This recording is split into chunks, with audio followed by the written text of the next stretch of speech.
प्रणाम दोस्तों, कैसे हैं आप सब। उम्मीद करते हैं आप सब अच्छे होंगे, स्वस्थ होंगे, मस्त होंगे। भाई लोग आप लोग बहुत दिन से आप लोग इंतजार कर रहे थे, तो खेसारी भैया प्रिया सुहानी के कब वीडियो आएगा। तो भाई लोग आप लोग से बता दी कि बहुत जल्द खेसारी भैया प्रिया सुहानी का वीडियो आप आने वाला है। भाई लोग आप लोग बेसब्री से इंतजार बहुत दिन से किए।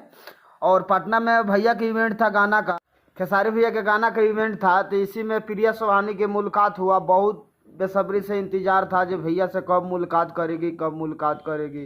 तो फाइनली दोस्त में मुलाकात हो गया है। भैया के गाना की उसी में मुलाकात हुआ। प्रिया सुहानी के कमाल के रील्स बनाई है भाई लोग।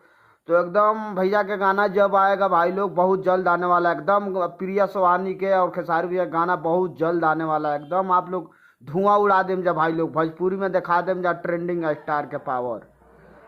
तो चलिए भाई लोग, आज के लिए इतना ही काफ़ी है। मेरा वीडियो को आप लोग आगे तक शेयर कीजिए भाई लोग, मेरे चैनल का आप लोग सब्सक्राइब करिए।